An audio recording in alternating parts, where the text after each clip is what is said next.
At 5:42 a.m., a luxury apartment tower started sweating from the inside. By sunrise, Vertex Residential had a $420,000 problem. The humidity alarm at the Meridian at Westlake hit 78% before most residents made coffee. The insurance risk mitigation dashboard flagged possible mold exposure across 3 buildings. Tower B was running hot. The clubhouse smelled damp. The garage exhaust system was cycling wrong. By 7:10, the resident portal had 187 complaints. By 8:30, condensation was forming along the clubhouse glass wall. By 9:15, the city inspector wanted mechanical maintenance records. My phone started buzzing while I was in my garage. I had grease on my hands and coffee on the workbench. The old Silverado needed a water pump. Unlike people, trucks usually tell you what they need. The first call came from the assistant manager. The second came from the emergency HVAC vendor. The third came from risk management. Then Evelyn Williams texted me. "Can you stop by? It should be simple." I looked at the message for a long second. Simple. That word has ruined more buildings than cheap parts ever did. 7 days earlier, Evelyn had called me field support labor. Not HVAC lead. Not senior maintenance. Not the guy who kept 312 apartments livable through Texas summers. Field support labor. She was 19, fresh out of high school, and carried a tablet like it made her licensed. Her aunt was the regional director. That gave her authority. It did not give her judgment. My name is Ethan Ross. I am 52 years old. I spent 26 years in apartment maintenance. 18 of those years were at the Meridian at Westlake in Austin, Texas. From the roof to the floor, I knew that property. Every rooftop unit. Every condensate drain. Every split system that struggled above 101 degrees Fahrenheit. Every hallway that held humidity after a Gulf storm rolled inland. The office saw apartments. I saw pressure readings, airflow problems, warranty traps, and resident risk. The difference matters. When HVAC fails in a luxury complex, it is not just comfort. It is rent concessions, insurance exposure, vendor premiums, code inspections, and angry residents with cameras. Evelyn thought maintenance was a ticket queue. I knew it was a living system with a memory. That morning, the building remembered me. My phone buzzed again. This time it was Vertex Legal. That changed the temperature in the room. I wiped my hands on a shop towel. Then I opened the termination email from last Friday. The one Evelyn had signed at 4:20 p.m.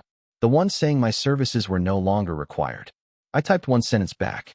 Please send all requests through Vertex Legal. If you have ever been treated like the person holding the wrench mattered less than the person holding the clipboard, stay with me. Because they thought they fired a field hand. What they really did was remove the only man who knew why their luxury complex stayed cool. 18 years at the Meridian taught me that buildings speak before they fail.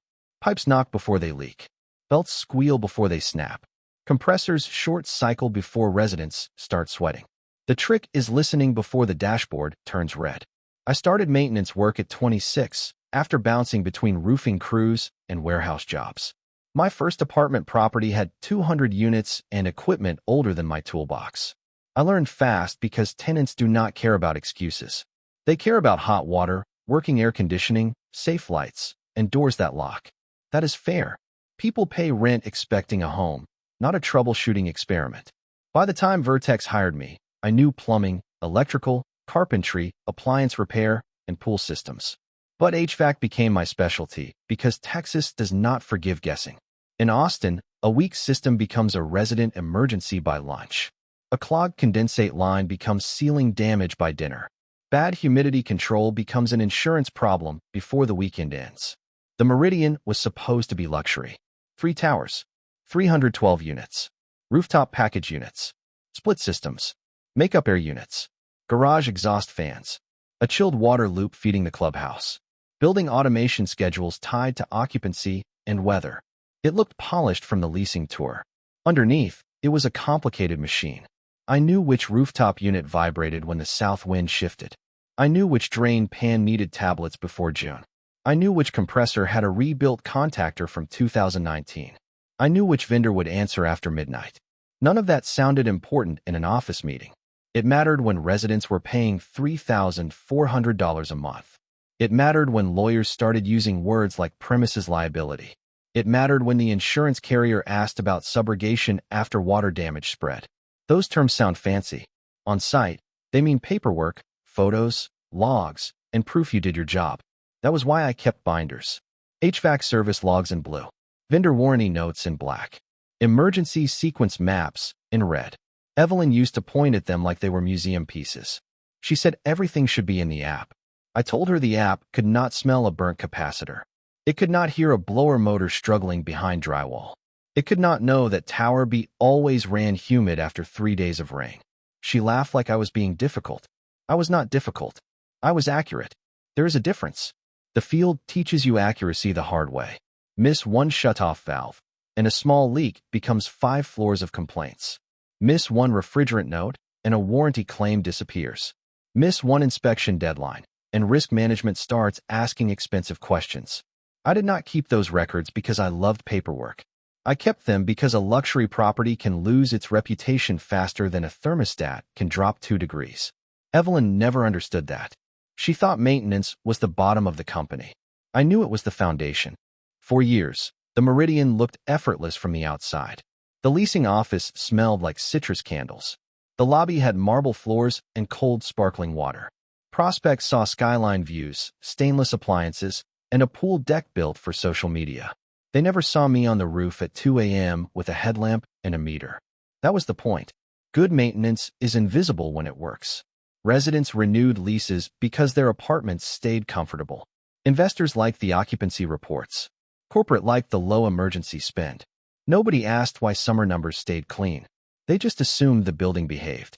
Buildings do not behave. They are managed, watched, adjusted, and corrected. Every May, I built my heat season readiness matrix. It tracked rooftop units, split systems, air filters, drain pans, contactors, belts, sensors, and refrigerant history. It also tracked the weird stuff. Tower B humidity drift after heavy rain. Clubhouse chiller pressure on packed weekends. Garage exhaust timing during early morning traffic. South-facing units with afternoon heat gain. The matrix was not pretty. It was rows, dates, notes, and ugly color codes. But it caught problems before residents filmed them. In 2019, Austin hit 106 degrees Fahrenheit for 3 straight days. Tower C started running hot on the upper floors. The app showed normal tickets. My matrix showed 3 units short cycling under peak load. We staged portable cooling before anyone demanded rent credits. Corporate called it strong resident experience. They never asked who caught it. In 2021, a condensate slope issue almost ruined 42 ceilings. A vendor had installed a drain line with just enough error to pass a lazy glance. I caught it during a pre-summer walk. Vertex avoided drywall repairs, hotel credits, and bad reviews. The regional director sent a thank you email to the whole office. My name was not in it. That was normal. In 2022, I negotiated emergency compressor rental pricing before the first heat advisory. The vendor laughed at me in March. By July, every property manager in Austin was begging for the same equipment. The Meridian paid old pricing. Everyone else paid panic pricing. Evelyn would later call those notes clutter. She did not understand that clutter had saved them 6 figures before. She saw binders. I saw memory. She saw old habits. I saw risk control. The worst part was not being ignored. Maintenance techs get used to that. The worst part was being blamed for everything they never bothered to understand. If a resident complained, maintenance was slow. If a vendor overcharged, maintenance failed to manage. If corporate cut budget, maintenance was expected to improvise. From the roof to the floor, we carried the building. The office carried clipboards. I kept showing up anyway, because residents did not deserve corporate stupidity leaking through their ceiling. That was the value Evelyn never saw. And when she finally removed it, the building noticed before she did. Evelyn Williams arrived during budget season, which should have warned everyone. New people always sound brave before summer invoices start hitting.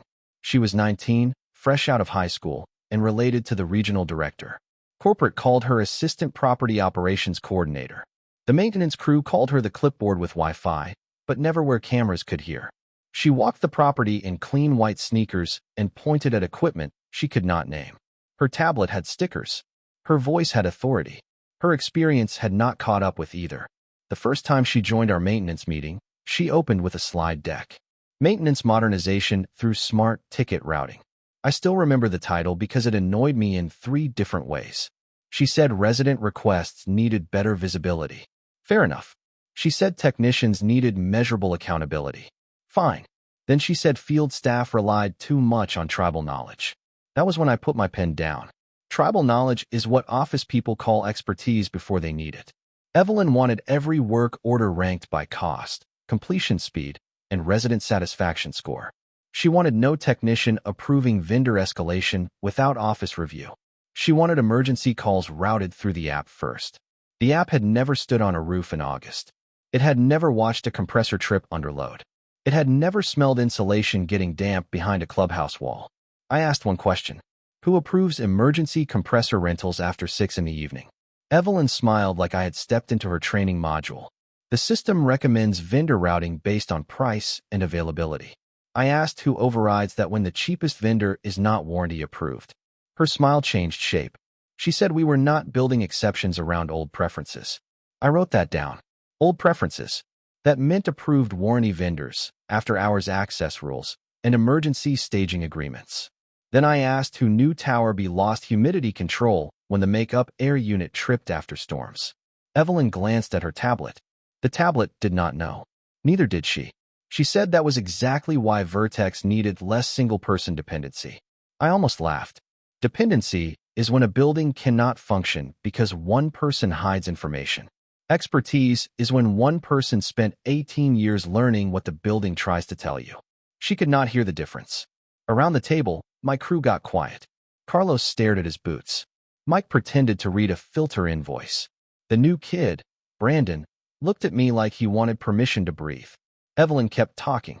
She said maintenance needed a culture shift. She said residents wanted hospitality, not excuses. She said some legacy employees confused difficulty with importance. That one landed right on my chest. I did not react. I just looked through the glass wall toward Tower B. The sky over Austin was already white with heat. Somewhere above the 12th floor, a humidity sensor had been drifting for months. I had marked it twice. Evelyn thought she was cleaning up paperwork. She was really walking past a fuse already burning inside the building. The meeting that ended my job happened on a Friday at 4:20 p.m. That timing was not accidental. Corporate loves bad news right before a long weekend. People are tired. Witnesses leave early. Emails get buried under holiday sale ads and out-of-office replies. Memorial Day was 3 days away. The first serious heat advisory was already in the forecast. I was checking rooftop access keys when Evelyn appeared at the maintenance shop door. She said the office needed me for a quick alignment conversation. Quick alignment. Another phrase that never fixes anything. The leasing office smelled like lemon cleaner and panic. Evelyn sat at the conference table with her tablet centered perfectly. Her aunt, the regional director, joined on Zoom from Dallas. Human Resources sat beside Evelyn, folding both hands over a folder. Nobody from maintenance was invited. That told me this was not about operations. Evelyn started with appreciation language. She thanked me for my years of service. She said my historical knowledge had been valuable. Historical. Not current. Not critical. Historical. Then she said Vertex was realigning field operations for a more scalable service model. I looked at the folder. Termination paperwork. Effective immediately. My face did not move. My pulse stayed normal. I had been in enough utility closets during electrical failures to know panic wastes oxygen. I asked if they understood summer readiness was incomplete. Evelyn glanced at her aunt on the screen. Then she gave the answer someone had rehearsed for her. The app will manage remaining seasonal tasks. I asked who would certify the HVAC handoff. Human Resources looked down. The regional director froze for half a second. Evelyn did not notice. She leaned back and said the sentence that cleared the room of respect. At the end of the day, Ethan, you are a field hand. There it was. 18 years reduced to 2 words. Carlos would have exploded if he were there. I just nodded once. Not agreement. Receipt. Then I asked for written confirmation that my authority ended before handoff completion. Evelyn blinked. Human Resources shifted. The regional director stopped smiling. I asked that any future request involving HVAC, warranty, insurance, resident displacement, code inspection, or vendor escalation be routed through written consulting scope. Evelyn laughed softly. She said that would not be necessary. I looked at Human Resources. Legal had joined by phone now. A quiet voice said it should be documented. Evelyn rolled her eyes, but signed the amendment. She signed the page that said emergency consulting applied after termination. She signed the page limiting my responsibility after 5 p.m. She signed the page requiring written scope for technical advice. She never read the middle paragraph. That was common in offices. They respected signatures more than systems. I packed my tool bag at 4:57. I left the company phone on the desk. I turned in the master keys. I did not touch the building automation system. I did not warn anybody twice. At 5 p.m., the Meridian became someone else's problem. My last hour at the Meridian was quiet by design. I had learned years ago that loud exits help the wrong people. Quiet exits leave records. First, I finished the transition email. Subject line, final HVAC transition and risk notes. I attached the heat season readiness matrix. I attached rooftop unit status. I attached open work orders. I attached refrigerant logs, warranty exceptions, and vendor contacts. Then I attached the emergency sequence maps Evelyn called clutter. Tower B was marked yellow twice. The clubhouse chiller loop was marked watch pressure under weekend load. The garage exhaust schedule was marked verify after software update. I did not write opinions. I wrote facts. Facts have better memory than people. At 4:41 p.m., I added the line that mattered. As of 5 p.m. today, I am no longer authorized to inspect, adjust, certify, or advise on HVAC operations for the Meridian at Westlake. I copied Evelyn, Human Resources, the Regional Director, Legal, Risk Management, and the Property Manager. Delivery confirmed at 4:43. Nobody replied. At 4:50, Brandon found me in the maintenance shop. He was the first-year tech Evelyn thought could replace 18 years with an app checklist. He held a stack of filter tickets and looked embarrassed. He asked if Tower B really needed extra attention. I told him yes. I told him to check humidity sensor drift before trusting the readout. I told him not to use the cheapest vendor if warranty coverage mattered. I told him to document every rooftop reading with time and outdoor temperature. He wrote fast. His hands looked too clean for the job, but his eyes were honest. That counts.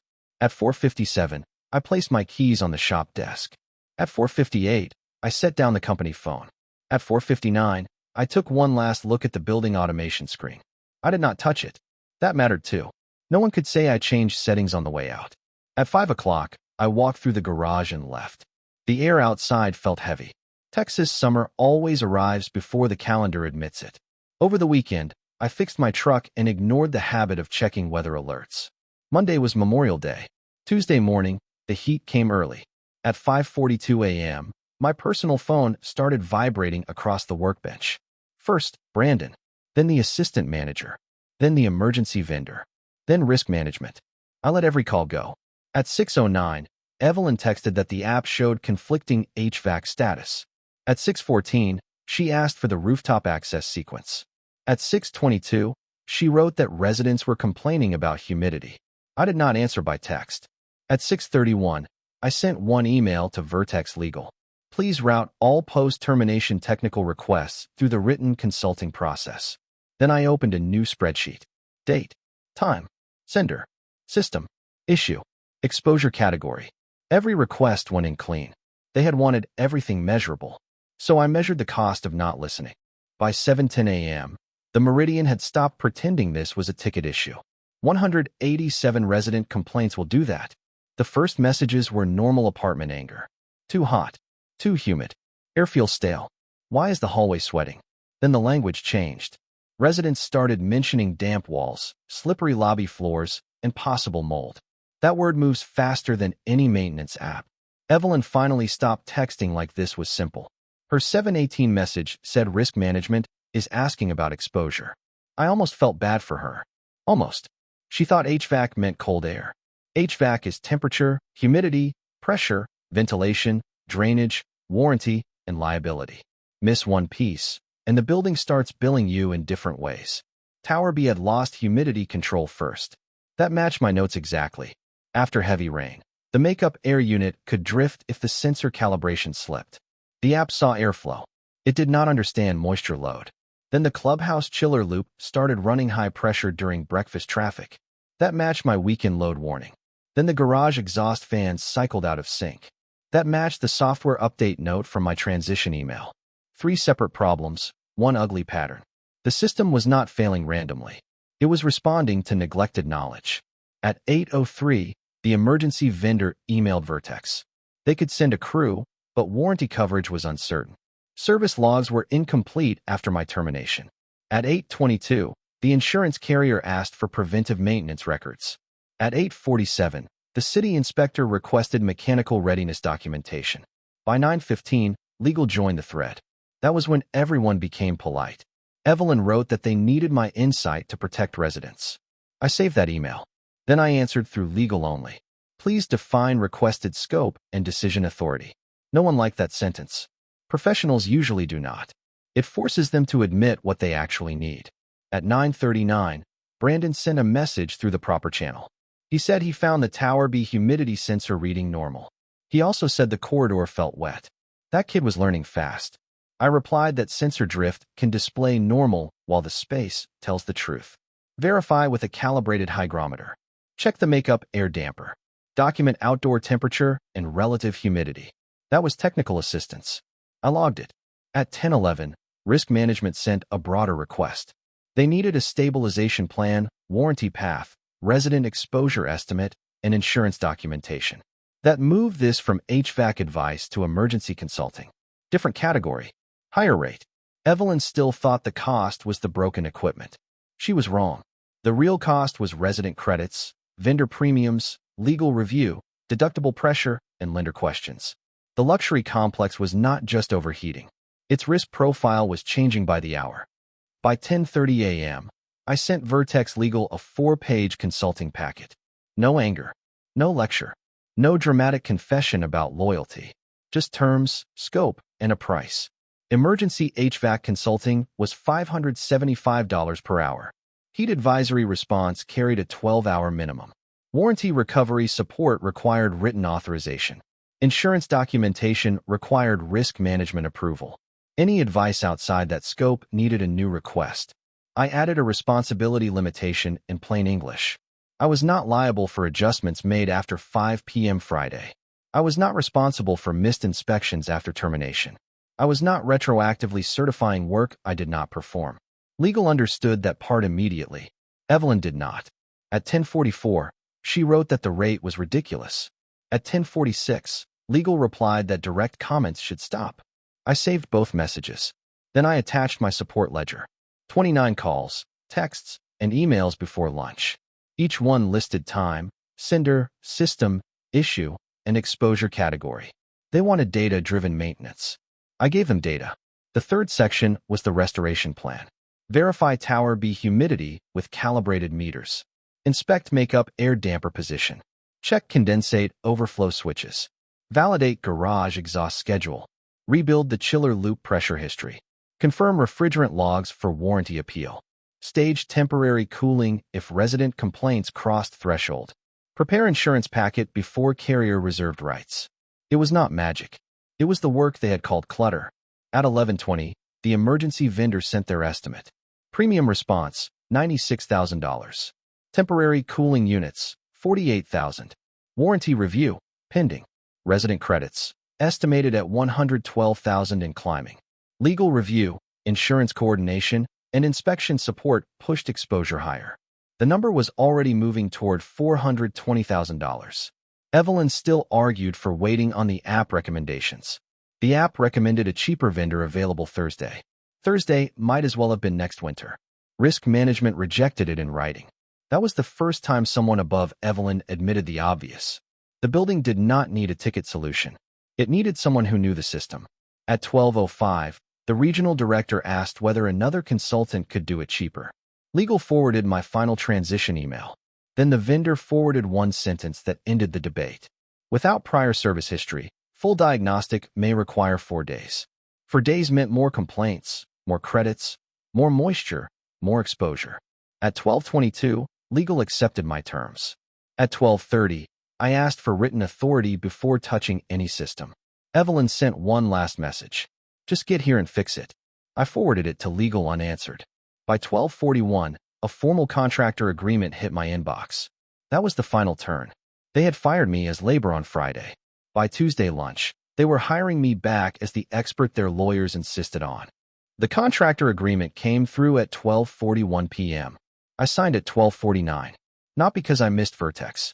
Not because Evelyn asked nicely. Because 312 apartments had residents inside them. Their homes should not suffer for office arrogance. I drove to the Meridian in my own truck. No company badge. No company phone. No unpaid favors. Legal met me at the maintenance entrance with written authority. Risk management joined by phone. Evelyn stood behind them with her tablet hugged to her chest. She looked smaller without the conference room. I did not say a word to her. I went straight to Tower B. Brandon met me on the 12th floor with a calibrated hygrometer. Good kid. The corridor read 76% humidity. The wall sensor showed 51. That sensor was lying politely. We went to the roof. The makeup air damper was stuck half open. The actuator had power, but the control signal was drifting. The app had marked it normal because airflow existed. It did not understand wrong airflow. By 3:10, Tower B was stabilizing. By 4:20, the clubhouse chiller loop pressure was back inside range. By 6 o'clock, the garage exhaust schedule matched occupancy again. Temporary cooling still cost them money. Resident credits still cost them more. But the building stopped getting worse. The next morning, I rebuilt the warranty path with service history from my binders. The vendor backed away from full denial. Insurance accepted my transition memo as proof the risk had been documented before termination. That saved Vertex from a worse negligence argument.